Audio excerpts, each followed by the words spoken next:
vidro. Então, não há dúvida nenhuma de que a coisa serve à pessoa. Você tem essa roupa para ela te servir? Você tem esse óculos para ele te servir? Mas tem gente que não veste aquela roupa, que não quer gastar aquela roupa, né? Tem gente que não usa, eu não vou usar isso aqui porque eu não quero gastar, mas afinal de contas, para quê? O objetivo de você ter uma coisa, de ter a posse de uma coisa, é que a coisa, né? A submissão da coisa à vontade do ser humano. Eis aí o fundamento da noção de aparência da posse, ou seja, a semelhança que guardam entre a posse e a propriedade, né? Vamos passando. Nas ações possessórias é importante a gente ter uma aula sobre ação de reintegração de posse, manutenção de posse, interdito proibitório. Tem em conta a questão da posse, lógico, ou você exerce ela por ser proprietário, ou você exerce porque simplesmente tem a posse, ressaltando-se o caráter ofensivo, enquanto que nas ações petitórias leva-se em conta o direito de propriedade, sob o caráter defensivo.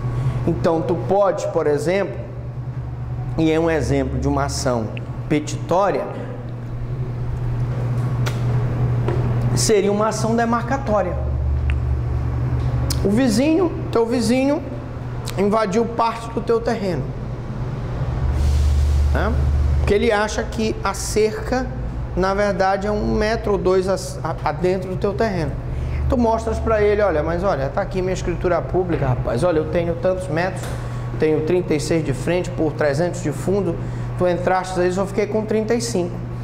Então ele vai entrar com uma ação petitória de demarcação, né? Uma ação demarcatória que é fundada no direito de posse. Mas ele poderia simplesmente entrar com uma ação de manutenção de posse ou de reintegração de posse. No caso seria manutenção, ou se ele tivesse na iminência de invadir, uma de interdito proibitório, fundada na posse, para impedir que ele invadisse a propriedade alheia. Então eu posso usar uma ação petitória, que é a demarcatória, fundada na propriedade, ou eu posso usar uma ação possessória, reintegração de posse, manutenção de posse ou interdito proibitório, fundado na posse. Então prestem muita atenção. Ações petitórias levam-se em conta o direito de propriedade. Ações possessórias leva-se em conta a questão da posse. De novo, ações petitórias leva-se em conta o direito de propriedade. Ações possessórias leva-se em conta o direito da posse. Passando. Modo de aquisição. E aí eu peço aos senhores que estão aí, essa aula aí para vocês, a leitura do 1204 do nosso Código Civil. Para a savinia aquisição da posse dar-se-á de forma física, juntamente com ânimos, de modo ficto. Por exemplo, receber as chaves. Na hora em que você, inquilino, recebeu as chaves do imóvel, você, a partir daquele momento, está na posse daquele imóvel, não é isso? Não é isso? Que simboliza a entrega do imóvel. Para o Iering, a detenção é fato material, ou seja, a posse é a aparência perceptível pelo corpo social. Na hora, segundo o Iering, em que tu entras na casa e as pessoas veem que tu estás entrando na casa como inquilino, tu estás adquirindo a posse. Então veja que para a teoria subjetiva eu tenho que ter demonstração do ânimos. Para a teoria objetiva, ela se satisfaz apenas com a aparência, percepção pelo corpo social. Na hora em que tu dás publicidade àquela tua posse, tu estás adquirindo a posse. Passando, vamos passando. A aquisição a título originário, quando não há anterior. Por exemplo, a apreensão de coisas, peixes e aves. Na hora em que tu pescas, alguém gosta aqui de pescar? O senhor é pescador? Não. Muito bem. Na hora em que o senhor pesca, o senhor adquiriu posse daquele peixe, não é? Na hora em que você caça, você adquire a posse daquela ave, né? Tem até a história de um cidadão que eu conheço, que ele é um exímio caçador. Ele gosta de ir lá, ele vai lá para Paragominas e vai caçar paca em Paragominas. Gosta de caçar paca. Mulher liga para ele, aí, não, meu amor, olha, eu vou passar o final de semana aqui, eu estou caçando umas pacas aqui em Paragominas. Diz que as pacas de Paragominas são maravilhosas, então ele vai caçar por lá. Exemplo, então, a apreensão de coisas, peixes, aves. A ocupação não é modo originário de posse quase justa, porque na hora em que tu ocupas um imóvel, se tu sabes que aquele imóvel pertence a outra pessoa, eu não posso dizer que aquela posse é justa e nem que tu tens boa fé, tá? Agora, se tu ocupas e aquele imóvel aparentemente não pertence a ninguém, eu posso dizer que a tua posse é justa e de boa fé. Passando. No caso, o senhor está no rio, aí o senhor vai capturar um peixe. Sim. O peixe é seu. Sim. Mas se o senhor for um peixe que paga, o senhor terá que pagar aquele peixe. Exatamente. Se eu vou num pesca e pague. Não, presta atenção. Quando a posse não é justa, é quando ela não é legal. Tu invades um terreno, ela não é justa. O terreno é de outra pessoa, tu invadiste, não é justa, né? É isso que é. Você vai num pesca e pague, você paga e você pesca, é justo. Não existe nada injusto, né? O que estou falando aqui é que tu podes ir para um lago pescar. Você pode ir numa floresta e pescar paca. Não tem problema nenhum, né?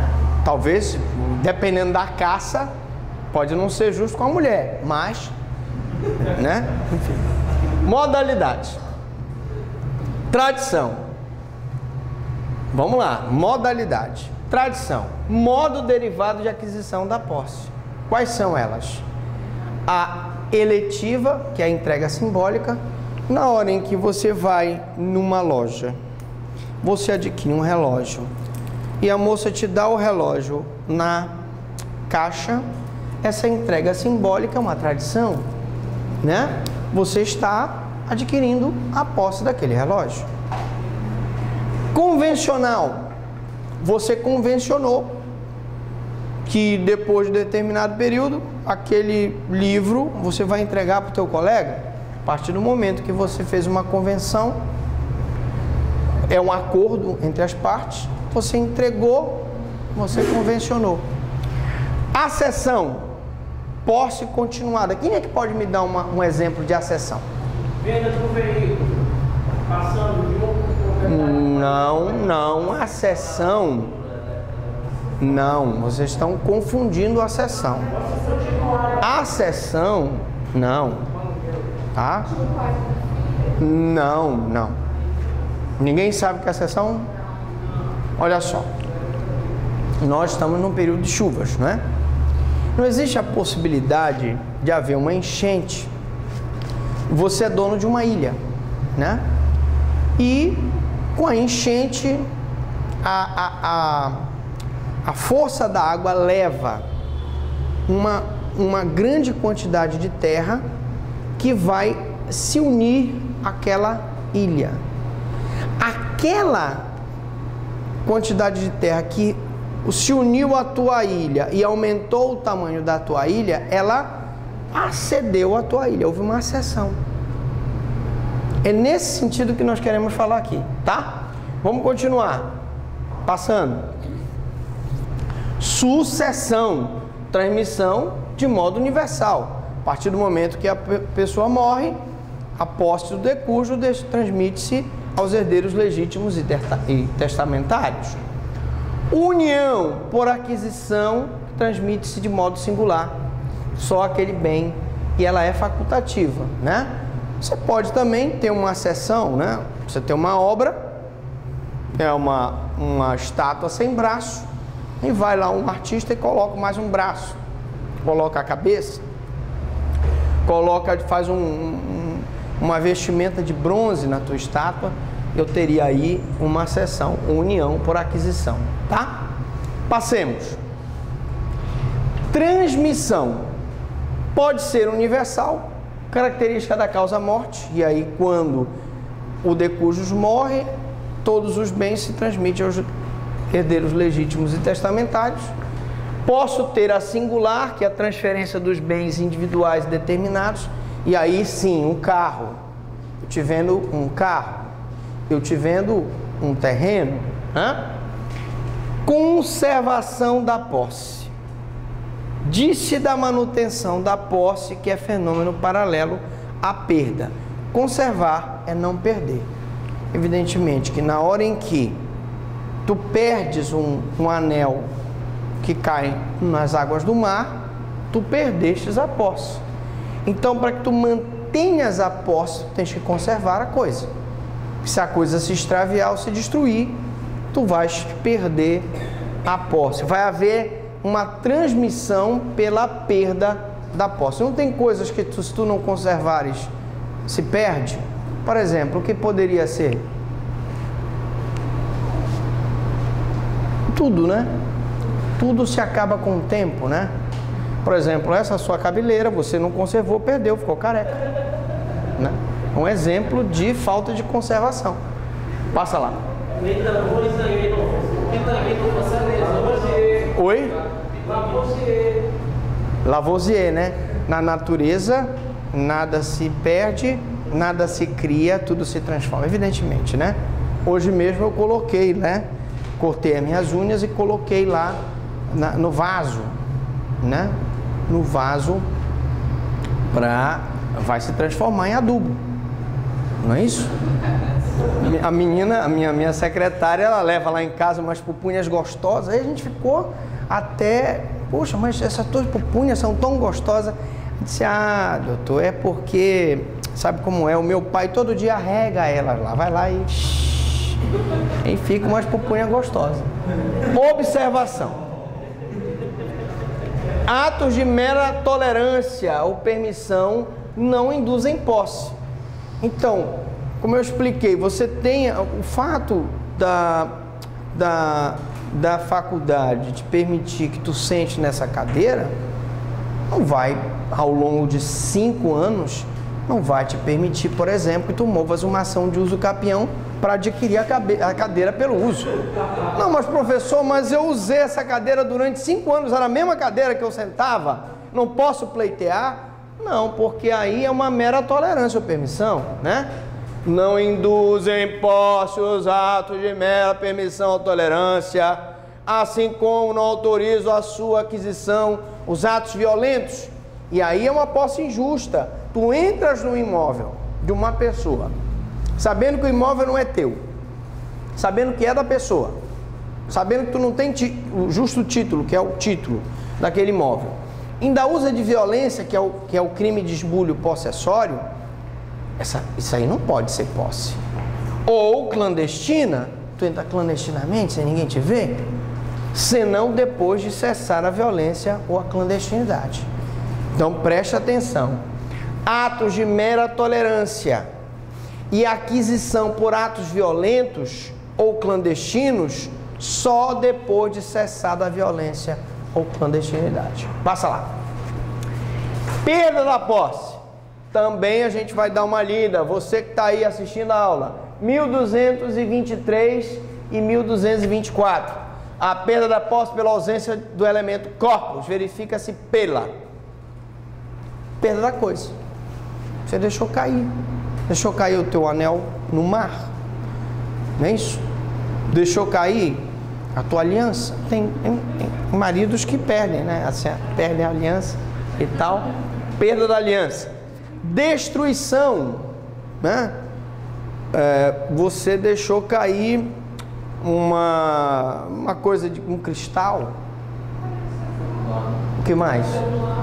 O celular, você deixa. O quê? Poderia, cai um raio, né? No celular, né? Cai um raio.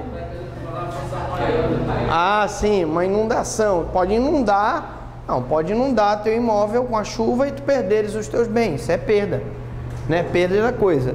Destruição. Posse de outrem, né? Você empresta um livro pro teu colega, o teu colega não devolve. Tá de má fé, ele não tá? Se ele ficar muito tempo com o teu livro, e aí sim, né? Ele pode adquirir por uso capião. Né? Mesmo de má fé.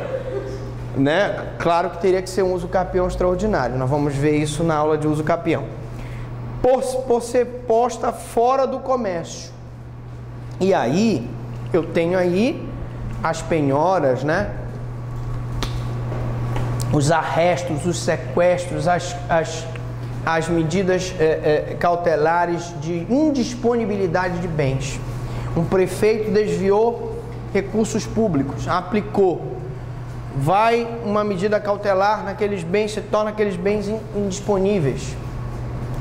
Ou há, por exemplo, uma desapropriação por fora do comércio, passou a ser bem do Estado. Então você está fazendo uma rodovia, você precisa desapropriar algumas casas para ampliar aquela rodovia. São situações em que você vai ter a perda da posse. Passemos. A perda devido à ausência do elemento ânimos ocorre em razão da constituto possessório, contra a vontade do possuidor pela falta do exercício físico. Então, o constituto possessório é justamente isso. Tu emprestaste o livro, tu emprestaste o marido, não pode emprestar o marido. Mas o marido é como bolacha, em todo canto se acha. Não, muito bem. Mas não está dando conta do recado, empresta ele um pouco. Bom, mas tu emprestaste, o que você empresta normalmente? As mulheres emprestam cinto, né? Sapato, né? A tiara, não é? Brinco, não é? Então você emprestou. A partir daquele momento, você emprestou. Ela pode até não estar de má fé, ela não usou de violência, você deu para ela emprestado, né? E aí você se esquece, perde o ânimo da coisa, né? Claro que é contra a vontade do possuidor, mas você não exercita a tua posse. O que vai acontecer com o decorrer do tempo? Aquele objeto pode ser adquirido pelo uso capião. Passa lá. Perde-se a posse ainda pela impossibilidade de seu exercício ou pela inércia do possuidor. Imagine que uma pessoa, por algum motivo, vai lá fazer o limpador lá, o cara que faz o serviço geral lá na NASA, vai fazer lá a faxina no foguete e vai para a Lua, e ele deixa cair um brinco, um cordão, um anel, um relógio dentro do foguete. E esse foguete vai numa missão para Marte. Ele não vai poder mais exercer a posse sobre aquela coisa que caiu dentro do foguete, né? Às vezes ele põe inércia do próprio possuidor. Dentro da visão subjetiva, a posse pode ser de dar sobre o bem com a intenção de possuí-lo para si, se ele quiser para si, ainda como sobre o próprio direito real, mediante o exercício incidente sobre a coisa. Então, lógico, dentro dessa visão subjetiva, ele tem que ter o ânimo de ter a coisa para si. Passando. Classificação. Da natureza da posse decorrem vários elementos e espécies, como se vê do artigo 1197.